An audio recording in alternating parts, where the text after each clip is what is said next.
교회를 잘 다니던 청년이 목사님을 찾아와서 하는 말이, 목사님, 제가 왜 교회를 다니기 싫어하는 이유 3가지를 말씀드리고 오늘 목사님께 인사하고 떠나려고 합니다. 아마 입장을 바꿔놓고 생각하셔도 이런 황당한 일을 만나면 당황하실 거예요. 그래, 목사님이 대부분 젊은이들이 뭐 힘들고 교회 다니기 싫으면 안 나와 버리지.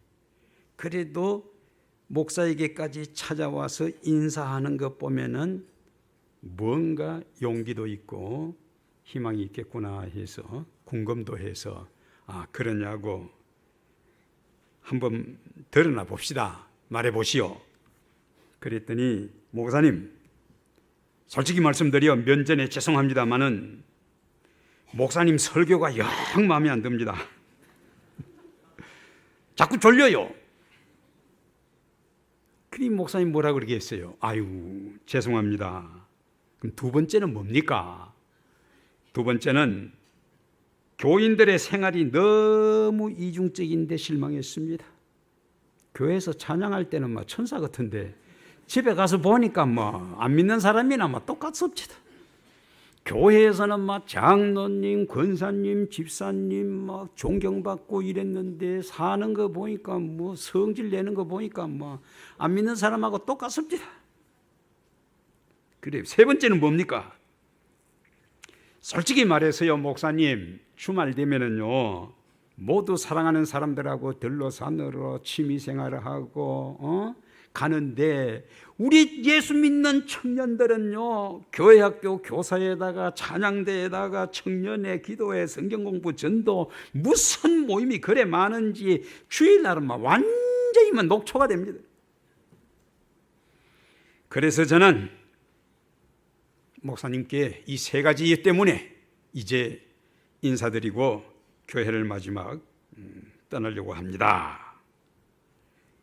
이 말을 들은 목사님 참 훌륭하신 분 같아요. 여보게 젊은이, 자네는 나한테 교회를 떠날 수밖에 없는 이유 3가지를 말했는데 나는 자네한테 자네가 교회를 떠나면 안 되는 이유를 3가지 말하고 싶은데 좀 들어볼래? 말씀해 보세요. 첫 번째는 뭡니까? 자네 그동안의 교회 내 설교가 영 지루하고 졸리고 마음에 안 든다. 그래, 솔직히 뭐 그렇습니다. 죄송합니다. 젊은이, 교회는 목사 설교 듣는 곳이 아니라네. 교회는 하나님 뵙고 하나님께 예배하는 곳이라네. 자네 그동안 설교 들으러 와가지고 하나님께 예배는 한 번도 못 드렸지 않는가? 그러니까 자네는 이제부터 하나님께 예배드리기 위해서 꼭 교회에 나와야 된다네. 2번째는 뭡니까? 자네 교인들의 생활이 이중적이고 교회에서는 막 천사 같고 훌륭하고 존경받는데 세상 사람들하고는 차이가 없다고 그랬는가? 그래도 야, 그 사람 예수 믿으니까 그만큼 돼 있지 않냐? 그리고 자네는 젊지 않냐? 자네는 최고학부 대학에서 공부를 하고 꿈이 있고 희망이 있고 젊지 않냐 말이야. 정말 진실한 그리스도인의 생활이 무엇인지 자네야말로 젊은 사람이 보여줘야 될 그런 꿈이 있고 젊음이 있지 않는가? 저 연세 많고 늙은이들에게 그런 거 기대하지 말고 정말 젊고 배기가 있고 장래가 있는 자네 같은 사람이 진실한 삶을 살면 얼마나 좋겠는가? 그렇게만 되면은 젊은이는 교회 와가지고 진정 하나님 뵙고 하나님께 예배하고 진실한 그리스도의 삶을 산다면은 젊은이는 주일날 녹초가 되는 것이 아니라 성령 충만하여 생명력 넘치고 기쁨이 충만할 뿐 아니라 놀라운 역사가 일어날 것이기 때문에 자네는 교회에 꼭 나와야 된다네. 선택은 본인이 하게, 가보게. 이 청년이 집에 와서 곰곰이 생각해 보니 목사님 말씀이 맞거든. 그래가지고 신앙생활을 잘해서 교회의 장로님이 되셨어요. 할렐루야. 그 본인이 간증하니까 내가 알지 그러려고 어떻게 알겠어요. 예. 여러분, 신앙생활 하시면서 조심해야 될 것이 있습니다. 뭐 이단은 말할 것도 없고, 정상적인 교회 생활을 하면서 교회 안에 세 가지, 율법주의, 공로주의, 형식주의, 율법주의, 공로주의, 형식주의 늘 조심해야 됩니다. 여기 빠지면은 신앙생활이 즐겁지가 않고 생명력을 잃어버립니다. 그리고 신앙생활을 하는데 유혹이 참 많아요. 첫째가 이 신비주의. 뭔가 하늘의 음성을 듣고 싶고 신령한 어떤 영적인 체험을 하고 싶은 그런 마음. 두 번째, 도피주의. 사명을 잃어버린 채 조용하게 농촌이나 시골에 가서 혼자 살고 싶어지는 것. 타락주의. 어려운 일이 생기고 한계에 부딪힐 때에 에이고 될 대로 되라지 모르겠다. 이렇게 되면은 한없이 나약해지고 무기력해지는 모습을 볼 수가 있습니다. 그래서 예수님은 요한복음 14장 6절에 나는 길이요 진리요 생명이라고 말씀을 했어요. 그 영어 성경에 보면은요, I am, Jesus said, I am the way. 정관사 더가 붙어 있어요. 나는 길이다. 길인데 뭐 산꼭대기 올라가는데 돌아가든 직선으로 가든 꼬불꼬불 가든 또 오솔길로 가든 넓은 길로 가든 꼭대기만 올라가면 아니에요. 뭐 냉수 떠놓고 빌어서 뭐 좋은 데 가든 극락을 가든 천국을 가든 뭐 좋은 데만 가면 아니에요. 정관사 더가 붙어 있어요. The way. 나로 말미암지 않고는 아버지께로 올 자가 없느니라. 아멘. 오직 유일한 길. The way, the truth, the life, 삶을 말하는 겁니다. 생명이라고 번역이 됐습니다. 그러나 life라는 말은 삶을 말하는 겁니다. 쉽게 말씀드리면은 삶을 초월한 신비, 삶을 외면한 도피, 삶을 포기한 타락, 이 세 가지가 겉으로 보기에는 극과 극인 것 같은데 아니에요. 뿌리는 인본주의라고 하는 뿌리는 하나요. 삶을 초월한 신비나 삶을 외면한 도피나 삶을 포기한 타락, 인본주의라고 하는 뿌리가 하나라고 하는 것을 꼭 기억하시면 좋습니다. 특별히 이번 주간은 고난주간 성금요일은 예수님이 우리를 위해서 십자가를 지신 고난의 죽음을 생각하면서 금식도 하고 한 주간 동안 경건하게 우리가 주님의 고난에 동참하는 시간입니다. 우리가 한 주간 동안 이 말씀을 꼭 기억하면서 묵상할 수 있기를 바랍니다. 38절 말씀입니다. 같이 한번 보실까요? 38절 말씀 시작. 이에 말씀하시되 내 마음이 매우 고민하여 죽게 되었으니 너희는 여기 머물러 나와 함께 깨어 있으라 하시고, 한번 따라 하십니다. 매우 고민하여 죽게 되었으니. 목사님, 예수님도 이런 때가 있었습니까? 여러분, 예수님도 심히 고민하여 죽게 되었으니, 아마 여러분들 가운데 처음 예수님도 뭐 그런 때가 있었느냐? 질문하는 분들 계실는지 모르겠습니다만은 그렇습니다. 사람에게는 누구나 거쳐야 하는 삶의 과정이 있습니다. 이 과정을 잘 거쳐야 됩니다. 그렇지 않으면 내 삶이 무기력해집니다. 지금 세계는 들끓고 있습니다.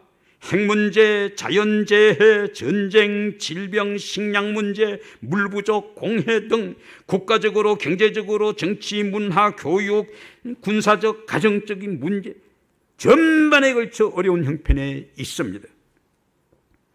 어려움을 고민하다가 자기 스스로 해결할 수 없을 때 피치 못할 코너에 몰리면은 결국은 극단적인 행동을 취하는 사람들로 통계를 보면은 한국이 단연 세계 1위를 몇 년 동안 지금 달리고 있어요. 쉽게 말씀드리면은 자살수가 제일 높다. 이거 세계 1위예요. 예수님도 엄청난 고민으로 죽고 싶을 때가 있었음을 성경에 기록해 놓은 이유가 있습니다. 그것은 내가 어려움을 당할 때에 이것을 잘 배워서 적용함으로 말미암아 피해갈 수 있는, 그리고 승리할 수 있는 길을 열어 놓으신 줄로 믿습니다.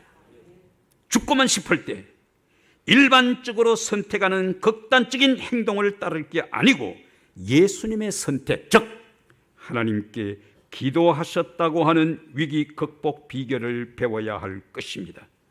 오늘 우리가 배워야 될 중요한 교훈이 바로 여기에 있습니다. 매우 고민하여 죽게 되었을 지경이 되었을 때에 예수님이 보여주신 네 가지 태도, 네 가지 모습. 첫째, 하나님께 기도드렸습니다. 위기를 당할 때에 당황하지 마시고 기도할 수 있는 찬스를 쓰시기를 바랍니다. 두 번째, 제자들에게 기도를 요청했습니다. 묻고 싶습니다. 여러분들은 기도의 후원자가 계십니까? 선생이 제자에게 신분의 고하를 막론하고 부모가 자녀들에게 기도 요청 왜 안 하십니까? 자녀들이 부모님에게 기도 요청을 왜 안 합니까? 목회자에게 기도 요청을 하세요. 기도의 후원자가 계십니까? 세 번째, 기도의 방해거리를 제거해야 됩니다. 기도의 방해물, 나의 기도의 방해물은 어떤 것들이 있는지요? 테레비입니까? 취미 오락입니까? 게으름입니까? 아니면은 사업입니까? 정권입니까? 친구입니까? 게임입니까? 네 번째, 내 뜻대로 마옵시고 아버지의 뜻대로 하옵소서, 하나님의 뜻에 순종하는 것입니다. 심히 고민하여 죽게 된 지경에 하나님께 기도를 드리면은 그 고통이 주는 의미, 즉 왜 내가 지금 이러한 고통의 과정을 겪어야만 하는지를 깨닫게 됩니다. 그런데 기도 안 하면 그 고통 때문에 너무 힘이 들어가지고 당황하거나 아니면은 나약해지거나, 물론 처음에는 화부터 나지요. 내가 지금 이 고통을 당하는 것은 누구 때문이라고 그 고통의 원인을 다른 사람들에게 돌리면서부터 이어지는 복수전, 이를 갈며 하늘 품는 원한의 복수전은 끝없는 비극의 사람으로 몰아가고 맙니다. 아니면은 에라 모르겠다 극단적인 선택을 하는 경우도 있습니다. 성경은 내가 당하는 그 고통의 의미를 발견하기 위해서 기도하라는 것입니다. 두 가지, 고통의 의미와 고통의 과정. 고통의 의미와 고통의 과정.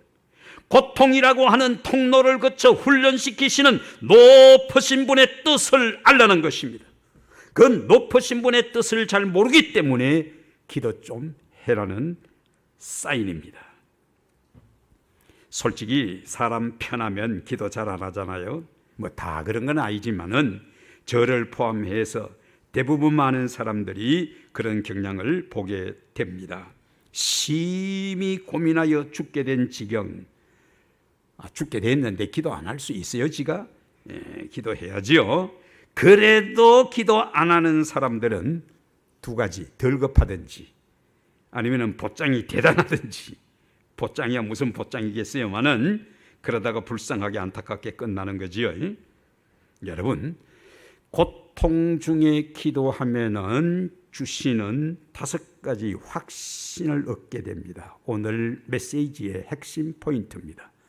고통 중에 기도하면은 얻게 되는 확신 5가지. 첫째, 내 잘못, 내 실수, 나의 죄로 인해서 오는 고통이면은 기도를 통하여 회개케 하여서 그를 다시 회복시켜 귀하게 쓰실 줄로 믿습니다.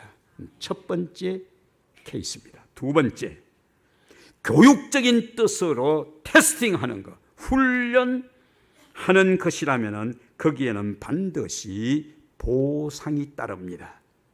학생들 시험 칠 때 공부하기 싫지요. 그런데 꼭 시험을 쳐요. 골탕 미기려고 시험 치는 선생 아무도 없어요. 내가 가르쳐 준 것 얼마나 아는가. 그리고 100점 맞으면 꼭 상급을 줘요. 시험 칠 때 제일 먼저 해야 될 것이 누구 이름? 누구 이름? 그래 왜 자꾸 나무 이름을 써요? 누구 때문이라고? 누구 때문이라고? 그 부정행위요. 신앙의 부정행위. 누구 때문이 아니라 자기 이름 써. 자기 이름. 그게 제일 첫 번째예요. 자기 이름 써야 돼요. 상 주시기 위해서. 그 다음에 세 번째, 단체적인 어떤 책임을 져야 될 일이라면은 사명을 감당할 수 있는 힘과 능력을 주실 줄로 믿습니다. 여러분, 지도자는요, 앞장선 사람은요, 책임이 무거워요. 뭐 이러쿵 저러쿵 뒤에서 궁시렁거리고 왜 이랬노 저라라 이래야지.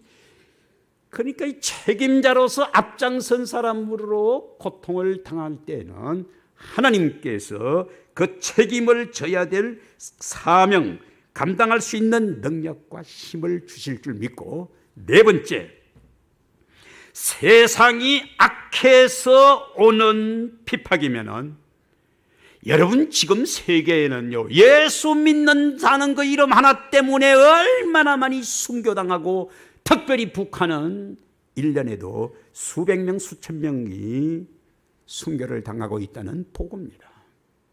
예수 믿는다는 이유 하나 때문에. 네.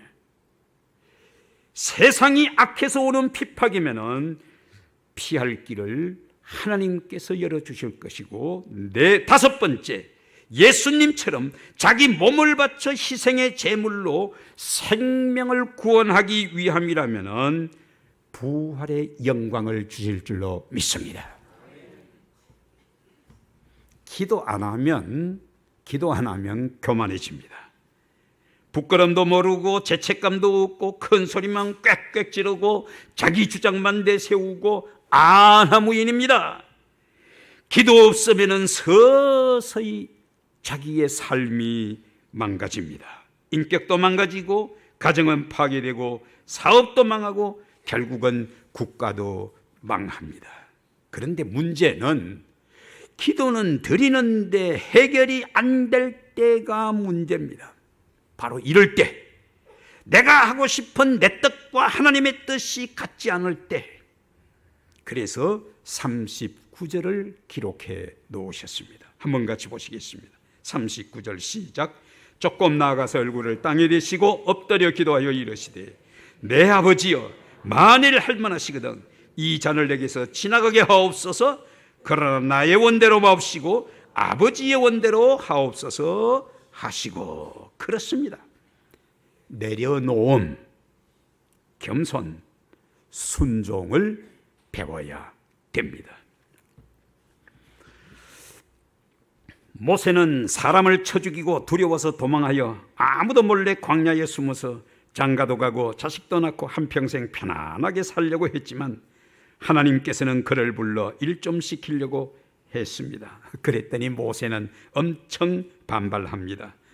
못 갑니다. 안 됩니다. 나이가 많습니다. 입이 둔해서 말을 잘 못하자는 거 아시잖아요. 저는 살인 전과가 있지 않습니까? 하나님 왜 하필이면 접니까? 다른 사람 좀 보내시지요. 웬 말이 뭔 이유가 그렇게도 많은지 결국은 과정을 거쳐서 순종하게 됩니다. 순종해야지요. 거역할 수 없습니다. 순종 안 하면 지고생하지요. 모세는 편하게 살고 싶었는데 하나님은 모세를 한순간도 놓치지 않고 지켜보시면서 모세야, 내 백성이 종살이 하면서 저렇게 혹독한 고통 중에 있지만은 네가 훈련받기까지 80년을 내가 기다렸다 이놈아. 여러분 어떻게 된 겁니까? 여러분도 모세처럼 나 혼자라고 생각하시는 분들 안 계십니까? 아니면은 하나님과 함께하는 삶이십니까? 결국은 사명받고 갑니다. 모세도 예수님도 모두 하나님의 뜻에 순종하셨습니다. 그 방법이 강제였던 자원이었던 간에 하나님의 뜻은 이루어지고야 만나는 것입니다. 39절 내 아버지여 할만하시거든 이 잔을 내게서 지나가게 하옵소서. 그러나 나의 원대로 마옵시고 아버지의 원대로 하옵소서. 오늘 주시는 가장 중요한 메시지, 말씀 성취. 말씀 성취의 통로가 바로 기도와 순종이라는 것을 기억하셔야 합니다. 그 방법까지도 억지가 아닌 자원하는 것이면 더 귀하다는 것을 말씀하고 있습니다. 중요한 것은 자기의 뜻을 포기하는 결단이 있어야 한다는 겁니다.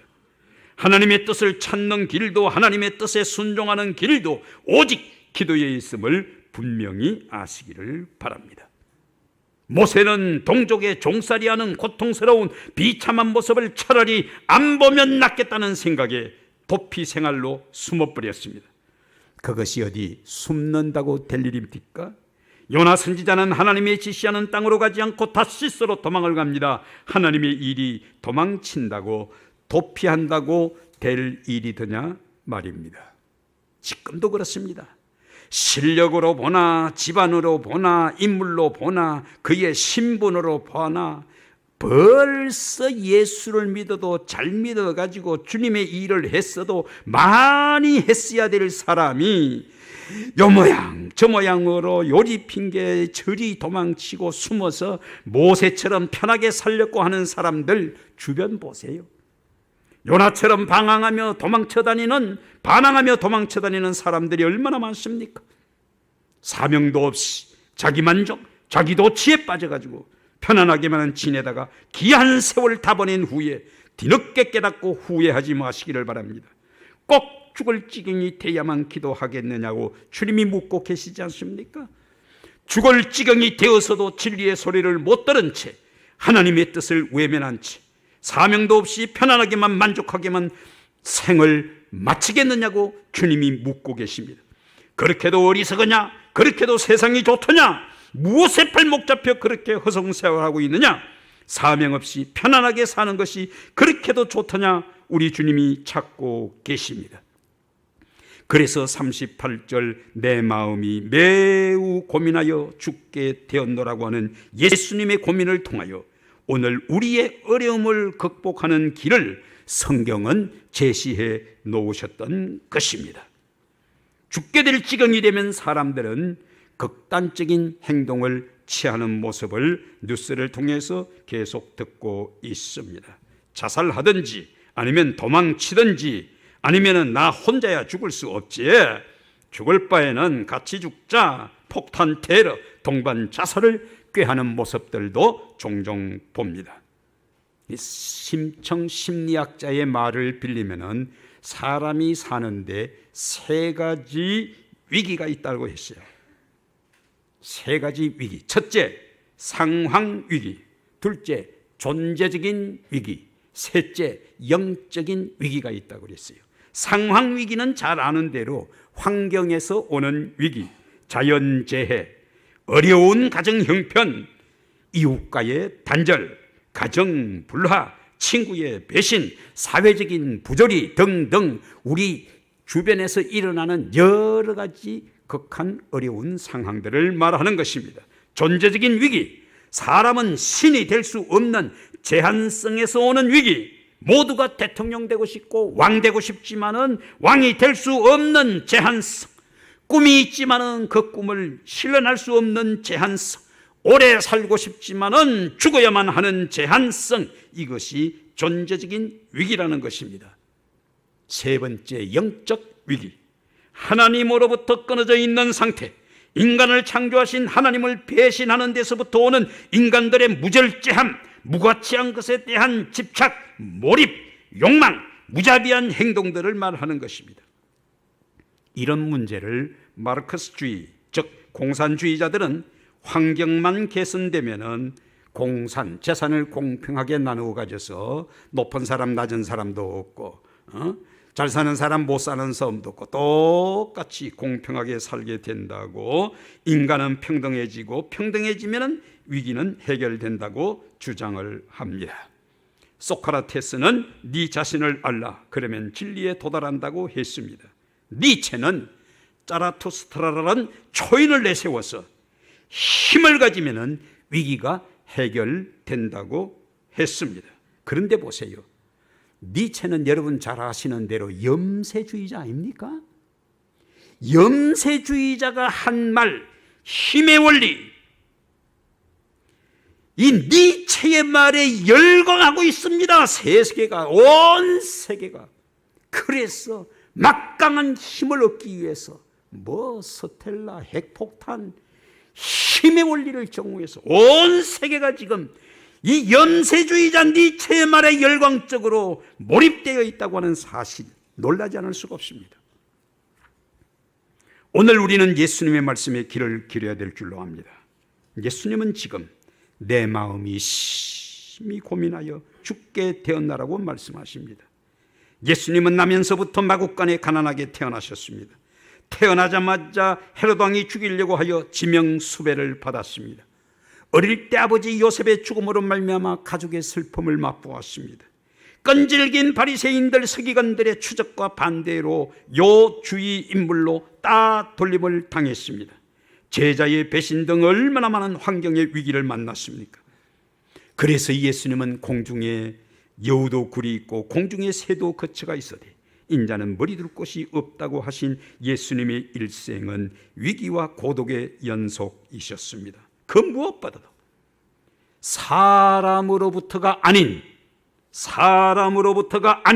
하나님으로부터 십자가를 지고 인류 구원의 길을 가라는 죽음의 길, 죽어라는 존재 위기를 당했을 때 예수님의 마음은 너무나 진솔했습니다. 아버지, 할 수만 있으면 이 잔을 내게서 지나가게 하옵소서. 피할 수만 있다면 피하게 해달라는 고백, 너무나도 애절했습니다. 그러나 내 뜻대로 마옵시고 아버지의 뜻대로 되기를 원합니다. 이 고백으로 모든 존재의 위기, 존재 위기의 파도를 믿음으로 일순간에 잠재웠던 것입니다. 헤럴드 러셀이라고 하는 분은 낙하산 타고 싸우는 공수부대 요원이셨습니다. 세계 2차 대전 때 포탄을 맞고 정신을 잃었습니다. 병원에서 깨어난 그는 자기의 모습을 보고 깜짝 놀라지 않을 수 없었습니다. 자기 두 팔이 모두 없어졌습니다. 나는 이제 쓸모없는 고깃덩어리가 됐구나, 좌절했습니다. 그런 그가 예배를 통하여 진리를 깨닫게 됩니다. 주님, 이런 것보다 아직도 나에게 남은 것이 더 많군요. 주님, 감사합니다. 그때 의사가 와가지고 의수를 만들어 줍니다. 그는 의수로 밥도 먹고 옷도 입고 타이핑도 합니다. 러셀은 자기의 간증을 책으로 펴냈고 그 책이 영화가 되고 그해 아카데미상을 받게 됩니다. 그는 받은 상금 모두를 상위 용사들에게 기부합니다. 기자가 와서 질문을 합니다. 전투에서 두 팔 잃고 절망하지 않았습니까? 러셀은 조용히 대답합니다. 예, 절망했지요. 어째 절망 안 되겠어요? 그런데 예배를 통하여 진리를 깨달았습니다. 이런 것보다는 아직도 나에게 남은 것이 더 많더라고요. 그래서 하나님께 감사를 했지요. 그런데 보세요. 신체적 장애는 나에게 더 큰 축복이 되지 않았습니까? 사람들은 잊어버린 것, 집착하는 버릇이 있습니다. 잃어버린 것을 계산하고 있는 동안에는 그 누구도 그 마음의 평안을 얻을 수 없다는 것을 아십니까? 나에게는 남아있는 것을 감사할 때 하나님은 놀라운 복을 허락해 주셨습니다. 그러면서 이런 멋진, 정말 가슴 찡한 고백을 합니다. 절망이란 잃어버린 것을 찾아 헤매는 자에게 내리는 사탄의 형벌이요. 절망이란 잃어버린 것을 찾아 헤매는 자에게 내리는 사탄의 형벌이요. 전 이 구절을 읽다가 도박하는 게 딱 생각이 나더라고요. 도박하는 사람 본전만 찾겠다가 홀랑 남아가거든. 절망이란 잃어버린 것을 찾아 헤매는 자에게 내리는 사탄의 형벌이요. 감사는 하나님의 뜻을 이루는 통로랍니다. 멋있는 고백을 했어요. 지금도 하나님은 예배하는 자를 찾으시고 기도하는 사람을 사랑하십니다. 감사를 통하여 하나님의 뜻을 이 땅에 이루어 나가고 계십니다. 신앙은 구호를 외치거나 떠드는 것이 아니라 삶이 가지는 위기와 고통, 질병과 죽음까지도 하나님 안에서 기도로 응답받는 것이 성도의 삶인 줄 믿습니다. 삶의 존재적 위기를 예수님은 아버지의 뜻에 복종시킴으로 위기의 문제를 하나님 안에서 해결했던 것입니다. 내 뜻대로 마옵시고 아버지의 뜻대로 하옵소서. 예수님은 자기의 권리와 능력을 하나님의 뜻에 복종시켜서 십자가를 지심으로 말미암아 인류 구원의 길을 활짝 열어놓으셨던 것입니다. 그러므로 위기의 해결은 환경 개선이나 도덕 완성으로 되어지는 것이 아니라 오직 하나님의 뜻에 순종함으로만이 이루어진다는 것을 말씀하고 있습니다. 제가 참된 교회에 시무할 때 약 10여 년 전 연로하신 집사님이 별세를 했습니다. 세상을 떠나셔서 저 전라도 광주에 조문을 다녀왔습니다. 열차를 타고 광주에 내려서 역에서 다시 택시를 타고 장지까지 갔습니다. 부인 권사님이 저를 보시자마자 얼마나 반가웠던지, 이 먼 데까지 목사님 그 바쁘신 중에 오셨다고 두 손을 들썩 잡으시면서 하시는 첫인사, 목사님, 제가 새벽마다 목사님을 위해서 기도합니다. 와, 딱 기가 번쩍 떠이래요. 그분의 눈빛이 그렇게 아름다울 수가 없었어요.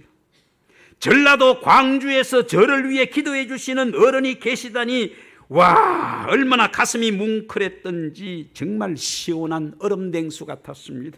산소 같은 권사님. 그 말을 해놓고 봐도 좋아요. 산소 같은 권사님.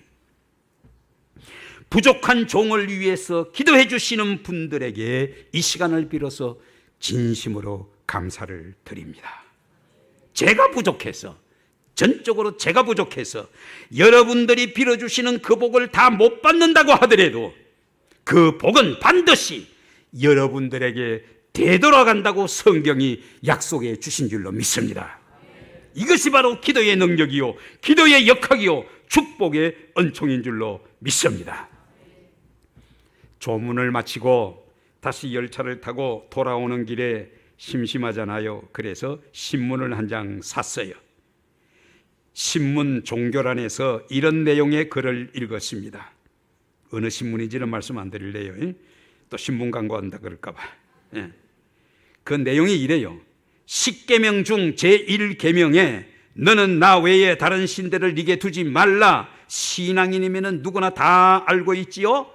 그래서 질문을 합니다. 하나님은 어디 계시지요? 예, 하나님은 어디나 계십니다. 아니 계신 곳이 없습니다. 맞습니다. 하나님은 이 우주 어디나 아니 계신 곳이 없습니다. 오직 한 분뿐이신 유일하신 하나님이시며 이 무한대한 우주를 다 채우고 있는 오직 하나의 신 하나님이십니다. 그래서 질문합니다. 그렇다면 왜 나 외에 다른 신들을 섬기지 말라고 그렇게 신신당부를 하시면서 십계명 첫 번째로 강조하셨을까요?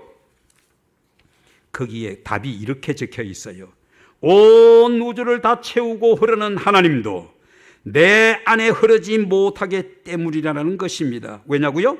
내 안에는 이미 다른 신이 있기 때문이라는 것입니다. 그게 과연 무엇일까요?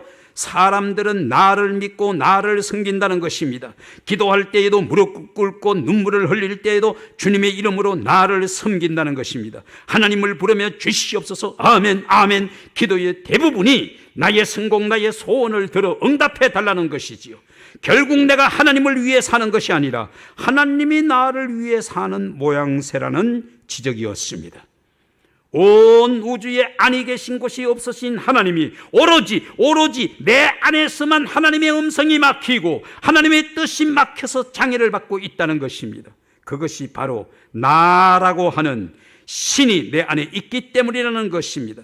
대부분의 사람들이 나라는 신을 믿으며 산다는 것입니다. 십계명 다시 한번 외워봅시다. 너는 나 외에 다른 신을 네게 두지 말라. 그렇습니다. 하나님 외에 다른 신, 그것이 바로 나라는 신이라는 것입니다. 그래서 누구든지 나를 따라오려거든 자기 십자가를 지고 나를 따르라는 것입니다. 그 십자가 위에 나를 못 박을 때 비로소 하나님이 사신다는 것입니다.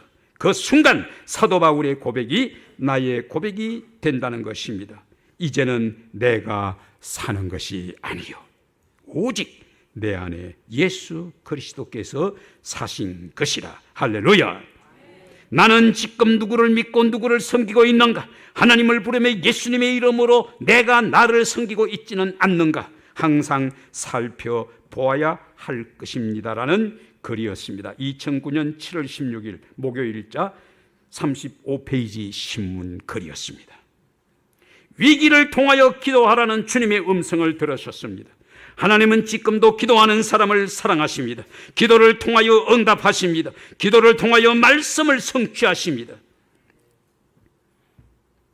기도는 하나님과 대화하는 것인 줄로 믿습니다. 아멘? 그렇다면 다음 질문입니다. 대화하는데 큰 소리 치는 사람, 그것도 누구 앞에? 하나님 앞에. 자, 가령 예를 들어서 제가 권사님 보고, 권사님 하나님하고 이야기해 보셨어요? 아니요. 아까 기도는 누구하고 했어요? 여기에 염불하는 대웅전 법당 아닙니다. 착각하지 마세요. 예를 들어서 자녀들이 아버지하고 이야기를 하는데 열광적으로 아버지! 야야, 니 왜 가노? 그러지 말이.